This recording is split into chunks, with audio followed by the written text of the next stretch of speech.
आज मु आपण मानको शेयर करबा पई नहीं आसीची एक खूब स्वादिष्ट कुरकुरा एवं सहज पियाज आउ आलूर स्नैक्स रेसिपी। यह तैयारी करबा पई बहुत कम समय लगे एवं घरे थिबा साधारण सामग्री रे यह को आपण बनै परिबे। संध्या समय रे जदि किछि स्नैक्स खाइबा को इच्छा हेले आपण यह को अति सहज रे बनै के खाइ परिबे। छोटठू हौ कि बड़ समस्ते खाइबा को ए जलखिया पसंद करिवे। ताहले डेरी कहीं भिडियोटी को आपण फुल वाच करंतु। एबे चलंतु हमर रेसिपीटी स्टार्ट करि नबा।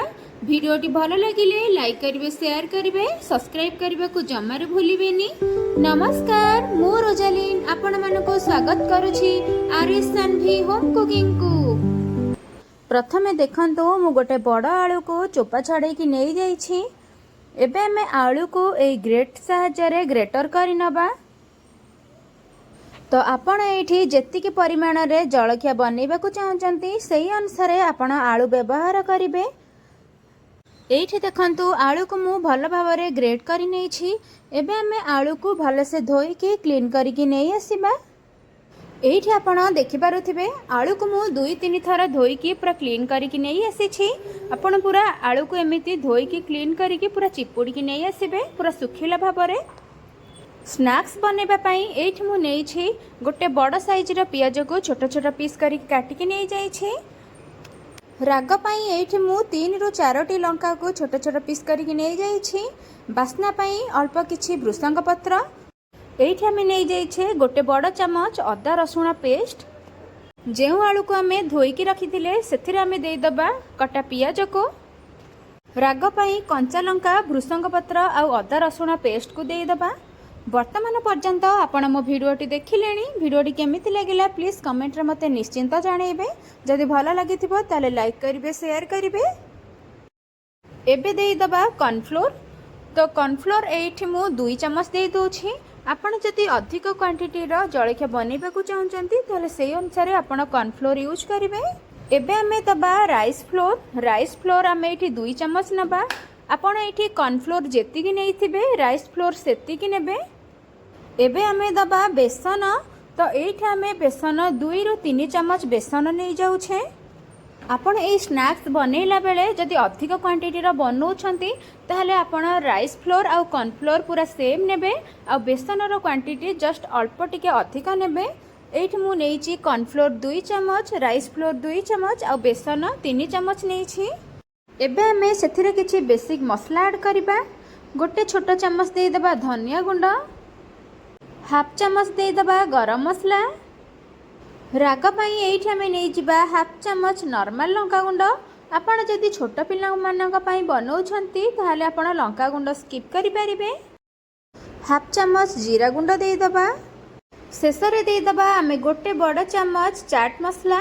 चाट मसला आपण एठी निश्चिंत पकेइबे। चाट मसला पकेइबा द्वारा हमर स्नैक्स रो टेस्ट बहुत ही बढ़िया लागिबो। एबे हमें स्वाद अनुसार लूण दे दबा। आपण जेतिकी क्वांटिटी नैथिबे ताको देखिकी आपण स्वाद अनुसार लूण दे देबे। एहा को हमें हाथ रे भल से टिके गोळेई नबा। हाथ रे भल से गोळेई सारला परे सेथिरे हमें अल्प अल्प पानी देकी एहा को हमें भल से मिक्स करिबा।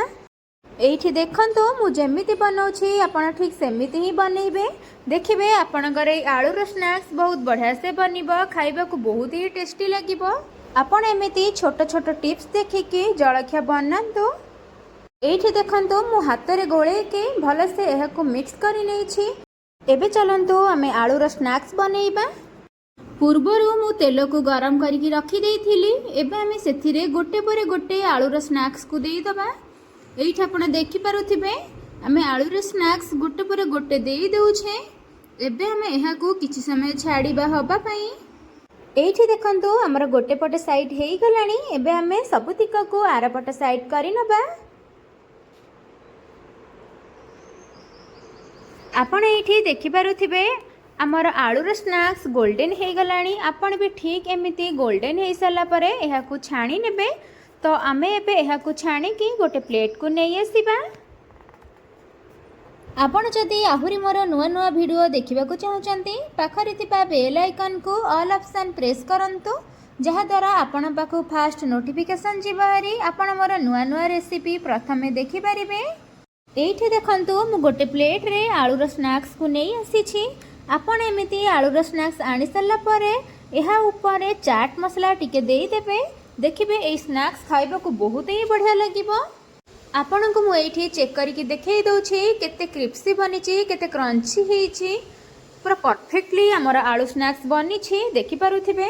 ଆପଣ ପ୍ଲିଜ୍ ଏମିତି ଟାଇପ୍ର ଆଳୁ ସ୍ନାକ୍ସ ଘରେ ବନାନ୍ତୁ, ଦେଖିବେ ଏଇଟା ଖାଇବାକୁ ବହୁତ ହିଁ ବଢ଼ିଆ ଲାଗିବ। ଆପଣ ଥରେ ଖାଇଲେ ବାରମ୍ବାର ଖାଇବାକୁ ଇଚ୍ଛା କରିବେ। ଆପଣ ଏଇ ସ୍ନାକ୍ସ ସହିତ ଚିଲି ସକ୍ସ ବା ଟମାଟୋ କ୍ୟାଚଅପ୍ ସହିତ ଖାଇପାରିବେ। ଏଇଠି ଆମର ରେଡ଼ି ହେଇଯାଇଛି ଆଳୁର ସ୍ନାକ୍ସ। ଆପଣଙ୍କୁ ମୋର ଏଇ ଜଳଖିଆର ସ୍ନାକ୍ସ କେମିତି ଲାଗିଲା ପ୍ଲିଜ୍ କମେଣ୍ଟରେ ମୋତେ ନିଶ୍ଚୟ ଜଣାଇବେ। ରହୁଛି, ଧନ୍ୟବାଦ।